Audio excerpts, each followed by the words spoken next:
So in this video, I wanted to talk about alcohol and as it relates to fat loss. So this is a question I get quite a bit, asking, is it possible to lose body fat while drinking alcohol? And it certainly is, and I'll go into that and how you would make that happen. But I also want to break this into two parts where I'll address how you could do it if you did want to include alcohol in your life. And then the other thing I want to discuss is that even the right question?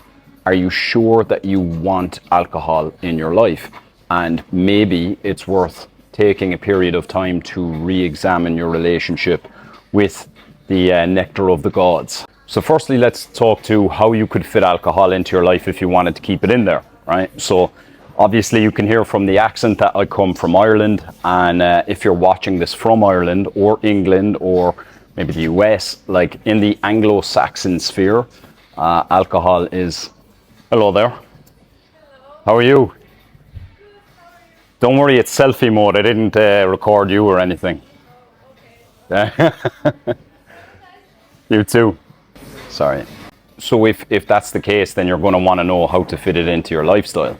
So one of the ideas I give to my clients is, okay, obviously, alcohol just has calories like anything else that you would consume, right? So pure alcohol, it would be about 7 calories per gram, I think, as opposed to fats is 9 calories per gram, carbohydrates is 4, and protein is 4. You don't really need to concern yourself with that. You would just want to examine the individual drink themselves, like, use MyFitnessPal, I don't know, Google, ChatGPT, whatever, to figure out how many calories is in the drink you're having, because it's going to be a mix of carbohydrates and alcohol, because if you're drinking pure alcohol, you don't need to worry about the calories because you're going to be dead. But the drink that you actually consume will have a mixture. Okay, so all you need to do there is just make sure that the day that you are drinking, maybe you knock the calories back a bit, and the following day you knock the calories back a bit as well. The body works in averages, like weekly averages when it comes to your caloric intake, but I always advise my clients to just narrow that into a 48-hour window. Don't try and do a big breakout at the weekend to have a really restrictive middle of the week. That's not going to be ideal for training performance, protein synthesis, all the other factors that go into having a lean physique that you can maintain for the rest of your life. Also, it's going to really negatively affect your satiety and your hunger signals. It's going to get a bit out of whack. We actually want to keep things nice and stable because we live in a modern society now where life is pretty stable. It doesn't make sense to have things quite as turbulent as we may have needed things to be back in ancestral times when we didn't know when the next meal was coming, okay?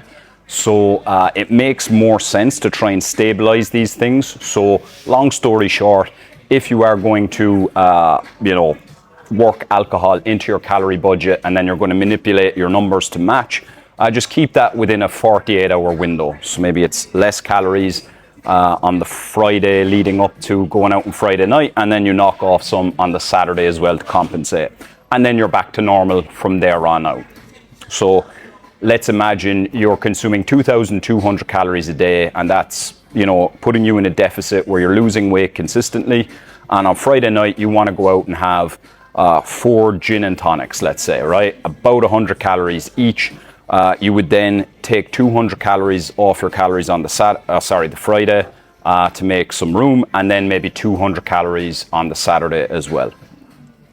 Biggest thing you can do is to just avoid the post-drinking second stomach that develops where you want to have some takeaway or have some kind of greasy food afterwards. Alcohol can really screw up our blood sugar levels, so it can cause rapid dips and then big fluctuations, and that just basically creates massive cravings for food when you're not even really hungry. So keep that in mind, and the less you overdo it on the booze, the less likely you're going to be to overdo it on the food. It's kind of like the two kind of go hand in hand, So if you can keep your boozing somewhat controlled, you can then also keep your food intake on the other side quite controlled as well. Now, let's get to the other question of, do you even want to drink in the first place? Should you keep your fat loss efforts, let's say, as a period of time where you re-examine your relationship with the booze? So, first off, I was never like an alcoholic in the traditional sense of someone who cracks open a can of beer like on the daily in the morning or anything like that. Never. I was the kind of person who would be a binge drinker. So probably you could call that a functioning alcoholic in many ways. In my early 20s and certainly up until my mid to late 20s, I had my periods of being in that phase where I would just kind of look forward, like really look forward to partying and boozing, and then I wouldn't be able to control myself on the other side, and I would just get blackout drunk consistently. Now, since learning more about myself and having lived in different countries and everything, I've been able to pinpoint exactly why that was. Essentially, I have ADHD, runs in my family. It's a genetic difference in how the brain develops, and it basically stops someone from inhibiting their behavior. And alcohol really disinhibits someone, and if you're already like naturally disinhibited, then you consume alcohol on top of it.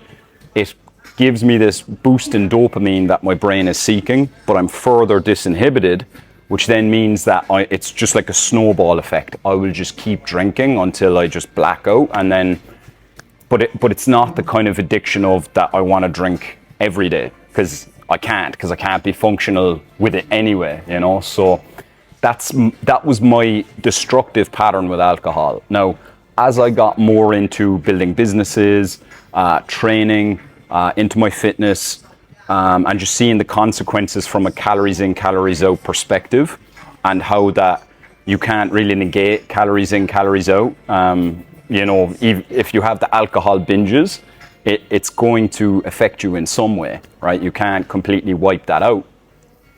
In just seeing that and having, I guess, these additions to my lifestyle, alcohol just naturally fell off over the years, and it might also be a maturity thing, coupled with the fact that my hangovers are fucking vicious. Like, I feel it on a physical level.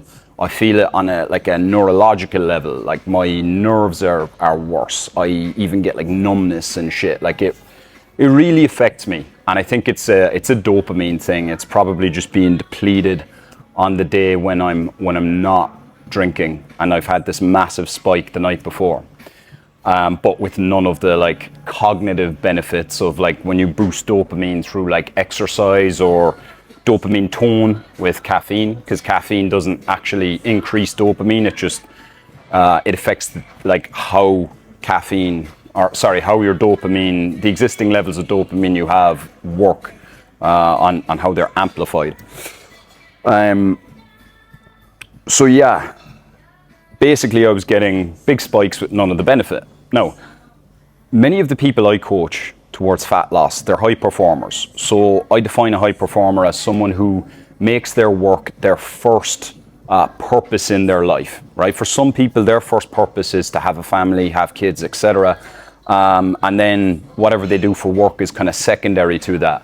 Whereas I term a high performer as more like the creative types, where their main mission in life is what they're creating, and then if they have like some of the nice to have, or not nice to haves, but some of the other things in life, those almost become secondary, right? So like that's the way I term a high performer. Now, obviously that's not a perfect definition, but that's the demographic of people I work with. And I found that for myself, trying to consistently have stable high performance day after day is virtually impossible when you add alcohol into the mix, when you're getting inebriated for a large portion of a day. Like, let's imagine if it's a Friday night and you're getting ready at 6 p.m. and all that kind of stuff, and you're gearing up for it, and then you go out, and then you're out till like early Saturday morning, and then Saturday morning is wiped out, you're still feeling like shit on the Sunday, and then it even has knock-on effects coming into your Monday. Like, it's not very practical to getting ahead in life if you're going to be boozing. And definitely this is not something I'm coming at from a moralistic perspective, because with what I've done in my alcohol or in my life with alcohol, I'm in no position to judge, and it's very much my necessity becoming a virtue because I just can't really function that well with alcohol in my life. I would just advocate, I always do with my clients, just try a period of your life, an extended period of your life without it. And in the beginning, that might look like a very boring lifestyle. Like while you're first trying to get a handle on not going out, it might look like, you know, getting up early in the morning and going for hikes or exercise in place of going out on a Friday or Saturday night. But I also encourage anyone who is trying to give up the booze to still go back into those same environments where the booze is a part of, let's say, socializing or whatever, to force you to confront the emotions that you're avoiding with alcohol. So like for me, for example, I was always bullied in school. I was a bit of an outcast, and I would mask the sensitivity to rejection. That would be something that completely just melts away when I would have alcohol, and it's like I could really let the real me out, that disinhibited ADHD type brain, which isn't always accepted in very structured environments like school, for example. Okay, so yeah, that's something that I had to confront. The other thing I had to confront was being able to talk to women while sober. I actually developed that really well, to the point now where a lot of the time if I meet someone, it's like, I don't know, in a coffee shop like this, 8 a.m. in the morning. I'm not completely confident. I mean, I still fear rejection. I mean, I don't think that'll ever go away as a bloke.